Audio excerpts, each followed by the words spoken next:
Yo, what's up, guys? This is Coach Mr. E. We absolutely love bringing you the best call center training videos, and we also know that you love watching and learning from these videos. So take a moment to like, click, and subscribe to get the latest notifications on new call center training videos. Now, watch this video that's up next. You have to ask and repeat, ask people to give you information over and over and over again. It's not considered something polite, right? So they were having the same approach with American customers. They were being very timid about requesting the information that they needed for the activation. That was one thing. And the other thing is they were struggling with their listening, and they were struggling with capturing names they've never heard of before. Like let's say, I don't know, like Anna Schwartz or Michael Mohammed, or names like hyphenated names like Eagle Olson, something like that. So they were listening to these names and addresses they've never heard of before, right? Although they spoke English pretty well, but they were struggling because they didn't have any cultural references and they were lacking a lot of vocabulary to do this job. So once we detected where the problem was, we immediately stopped the calls for everybody. We said, okay, everybody. Yo, what's up, guys? Good morning, everyone. Welcome to our call center training class for today. Today, we're going to move on to our next step in the call flow process, which is account verification. So today, we'll talk about the call center alphabet. I'll share with you some best practices on how to capture information from your customers.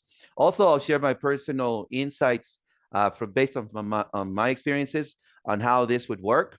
We'll also talk about capturing American addresses. We'll talk about the formatting in an address. We'll talk about state abbreviations, also street abbreviations, and I'll share a lot of vocabulary. We'll listen to a couple of examples. We'll listen to an Amazon call so you guys can also see how it works when dealing with customers. Okay, so I'd like to start this class with a little story that I'd like to share with you. So way back, a couple of years back, long time ago, I had the opportunity to assist and to be a product trainer for T-Mobile, which is a telecommunications company.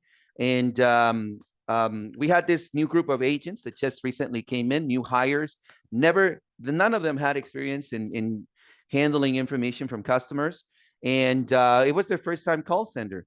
And of course, English is here in Guatemala City. English is not our first language, so these guys were just learning English. They didn't use English on a daily basis, so they just used enough English just to get into the call center.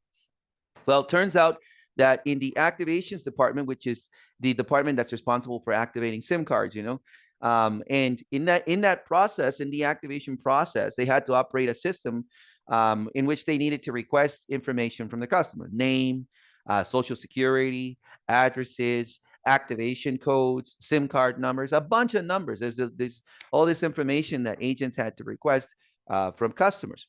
Now, the challenge that we faced in the product training stage, which is the stage which was before the actual nesting, before we were actually taking calls, was that we noticed that some agents were lacking language. They were lacking listening as well. So when we finally got into the nesting stage, in which we actually had to take calls with real live customers, we were taking a lot of time. Right? There's and we had it there at T-Mobile. We had a metric called CRT, which is call resolution time. Right? In other places, it's called AHT, most commonly known as average handle time. And this metric refers to the amount of time that you would, on average, spend with a customer to activate, let's say, a SIM card and get the customer started with his T-Mobile number, let's say, right? So it was the average amount of time. The average or amount of time, or the CRT for that specific nesting period, was 8 minutes. So agents had a whole 8 minutes from beginning to the end to get that SIM card rolling, right? To get the service started. Now, the challenge that we were facing was that our agents on average were not taking 8 minutes. They were taking up to 25 minutes with the whole activation process. And we were really going over, right, with the activation process. And it was not due to the fact that they were lacking knowledge of the system, because that part was covered perfectly. So they knew the steps to follow in the system. The problem relied on how they were requesting and capturing information from customers. while listening and monitoring their calls, we were listening to how they were interacting with the customer. And the challenge that we felt is that naturally Guatemalans are like very like respectful when it comes to dealing with people, right? That's just part of our culture. So when you have to ask and repeat, ask people to give you information over and over and over again, it's not considered as something polite, right? So they were having the same approach with American customers. They were being very timid about requesting the information that they needed for the activation. That was one thing.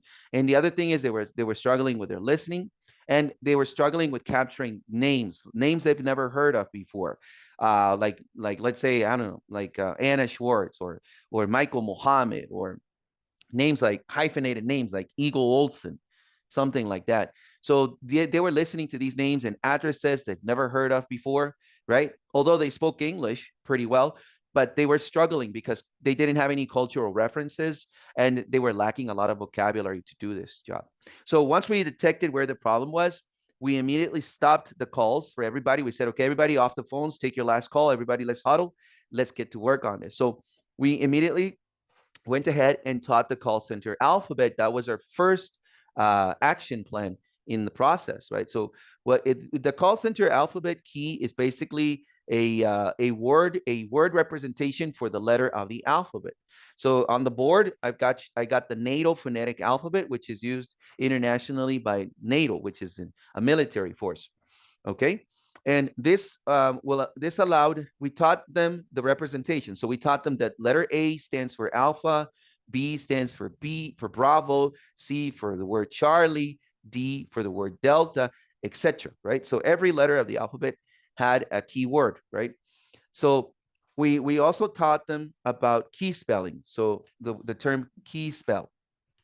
So we taught them how to use phrases like this and to request customers not just to spell, but to key spell. So by key spelling, the customer would spell his or her name or address with a word representation, or a word that would represent the letter that the customer was saying. And they would just simply say, Mr. Customer, I'm sorry, I didn't catch that name. Could you key spell your last name? Could you key spell your middle initial? Could you key spell your street address? Right? So this allowed the agents well, the customers started key spelling, right? They started saying their names, addresses with a reference word for each letter. And this allowed the agents to start getting the correct information in the system, because they were putting in incorrect addresses. And if you didn't punch in the correct address, then the system couldn't assign a SIM card to the customer. Therefore, the customer couldn't have a number. So this was a key part of the process, capturing the correct information, especially the address. So this allowed our agents to immediately start lowering their CRT, their resolution time with the customer. So from, let's say, 25 minutes, which we took in the first week of training, we came down in the second week to like 15 minutes. That was a huge improvement. Just 10 minutes in just by them asking and requesting the information to be spelled for them. And it came down. And it came down in week 3 of nesting, which was their final stage. They were almost on goal. They were like 10 minutes, 9 minutes, and some of them actually became pretty good at it, and they were just below the 8 minutes. And everybody that was close to the 8 minutes or below the 8 minutes would graduate and would be confirmed for their job. And thank God that everybody graduated. There were like 25 guys, newbies, never had experience in this type of job, but everybody managed to lower their metric, because this was very important for the client, for them to be on goal, right, on target. So thank God that everybody got into an average handle time that was acceptable for the client, and they graduated, they moved on with their careers at this call center at Alorica. A couple of them moved on to be supervisors, right? I heard that one became a trainer, and many of them stayed for several years within the company. So this is a real life example. Just wanted to share with you this real life example of how something so simple like this could help you be more effective in capturing information from customers, okay? So let's get, with that being said, let's move on now to the topic of discussion for today, which is verification. Now, as I mentioned before, you're going to listen to names, addresses you've never heard of before, and it actually happened to me. I remember that my very first call many years ago was also an activation call, and I was taking a lot of time with the addresses as well. And I remember that I had a customer where I was trying to get the SIM card activated, the address, and he had this name. I clearly remember it was Bellevue. It was Bellevue Street, something like this. So I was putting it in the system as one word. I was putting Bellevue as one word. I was typing it. I double checked it. Right. So Mr. Customer, could you spell that for me? I'm sorry, I didn't catch that. So he went, okay, yeah, that's B as in Bob, E as in Ed, double L as in Larry, that's V as in Victor, I as in India, E as in Edward, and W as in William. And I went like, yeah, I just put that in like 5 times, and I wasn't getting it. It went up to 5 minutes, and I wasn't able to get that address. And I got a little bit frustrated about it. And then I asked him, it just popped in my head. I'm sorry, sir. Is Bellevue one word? Do you spell it as one word? Or is it 2 words? That's when the guy said, no, it's actually 2 words. Bravo. There it was. So it was Bell, right? Space, view. 2 words. So once I typed that in as 2 words, bam, the system pulled up the zip code. Everything was good. We got the SIM card rolling, and we activated the line. So that happened to me. That was something that happened to me while doing this type of job. So it's going to happen. Doesn't matter. Your English level doesn't matter, you know? So it's about call handling, right? It's about call handling. So going back to the call center alphabet. So in order for you to capture information effectively, there is a standard. There is a standard. So every letter in the alphabet, in the English alphabet, will have a name. Okay, this word will represent the letter of the alphabet. Why do we do this? Because first of all, there are tricky addresses and names you've never heard of before, and also there are very unique spellings. Like, I mean, somebody could spell Anna like this. Some people spell it like this. You know, other people spell it. You know, that people get very creative with their spellings. That's one thing. The other thing are accents, right? Sometimes our customers will have an accent, right? So we're all Latinos here. We don't use English as our first language, right? Our first tongue. So we all share an accent, right? When we speak English. And American customers have regional accents. So you have Southern accents, Western accents, Northern accents, Eastern accents within the United States. There are hundreds of accents, right? So not everybody's going to pronounce the same word exactly or pronounce their name the same way. So by verifying the information with this method, right, you'll be able to capture information. So over here, I got a little script just to give you like a little idea how it works. So we got A, which is the CSR, and B, which is the customer. CSR says, for security purposes, could I have your name, please? Customer says, yeah, it's Eagle Olson.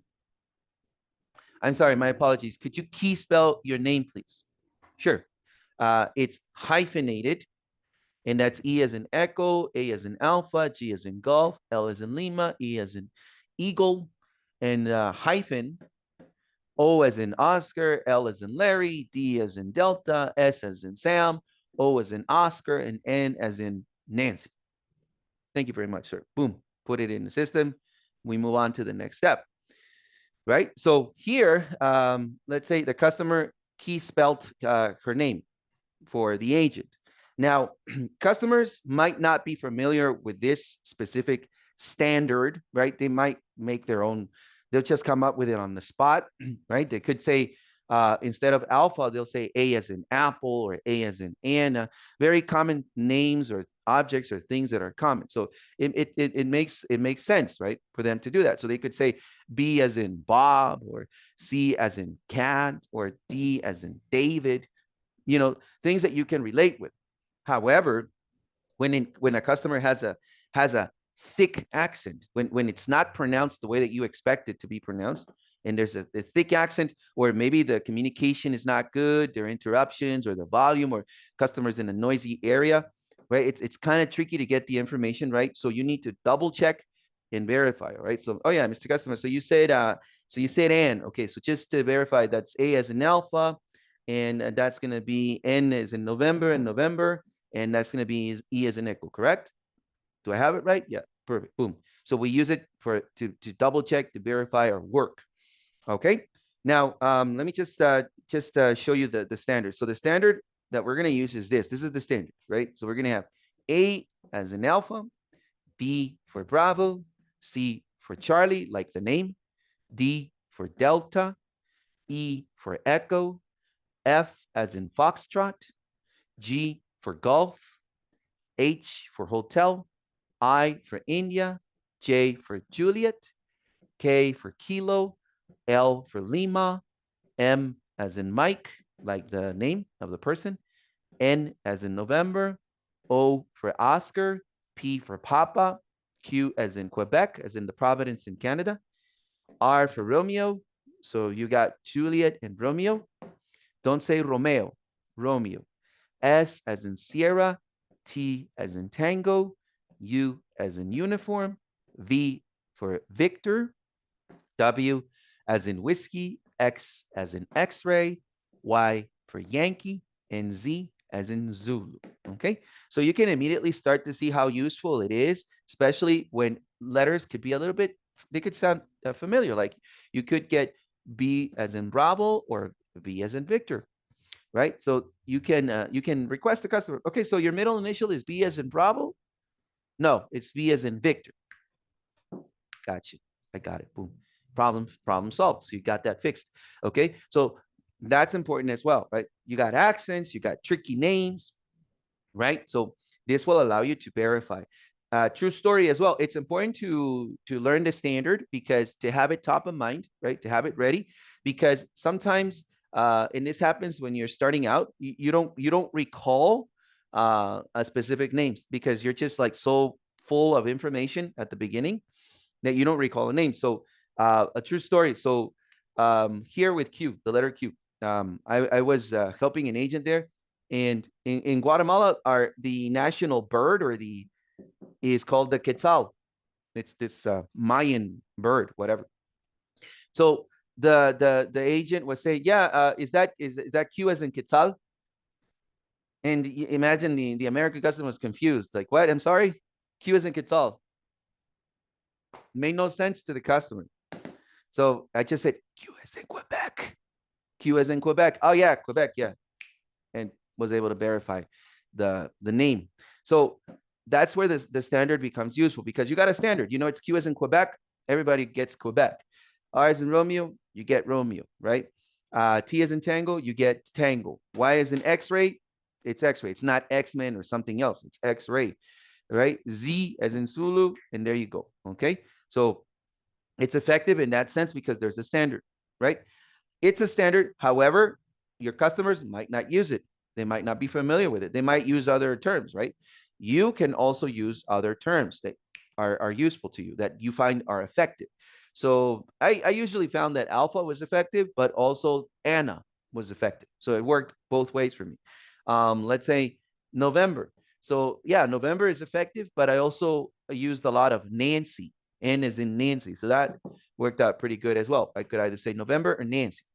Yeah, Victor was obviously an important one. So the purpose of this is just to have a standard, right? We got a standard if it's like becoming difficult to communicate.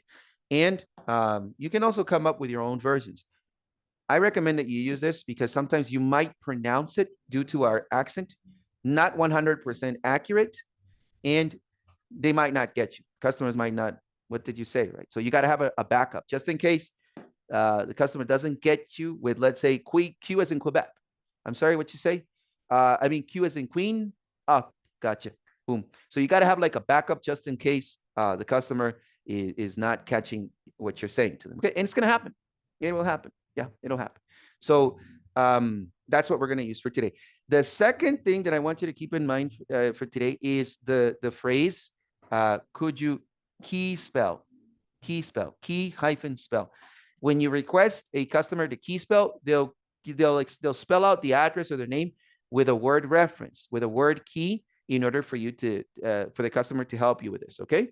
So the phrase is, can you key spell that for me? I'm sorry, my apologies. Could I get that again, please? Could you key spell the last name, just the last name, please?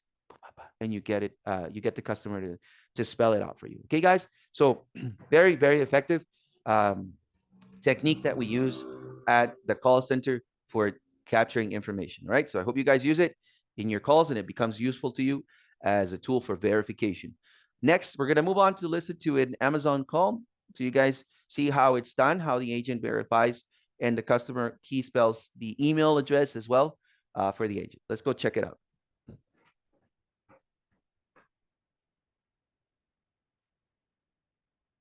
Number one, opening. Thank you for calling Amazon customer service. This is Carlos. How may I help you today? Two, empathy. Hi, Mr. Customer. I can relate to what you're saying about your package, and I'm very sorry to hear you haven't received it yet. Assurance. Please understand that you're my priority at this moment, and you're talking to a tracking expert here at Amazon. I can definitely verify on my end the status of your verification. Can I please have your order number, please? Thank you. Would you please go next step? Okay. Hold procedure, Mr. Customer. I need to work on my system for a couple of moments. Can I place you on hold for 2 minutes while I work on the system? Yes? Thank you so much, sir. Okay, Mr. Customer, as my system information shows, the package was delivered on 12/1. Okay, Mr. Customer, just to be on the same page, you will receive your package tomorrow at 7:30 a.m. through UPS. Once again, my name is Rocky Balboa. Thank you very much for choosing Amazon. Have a wonderful day, a Merry Christmas, a Happy New Year. Blessing to everybody at the family. See ya. Bye-bye.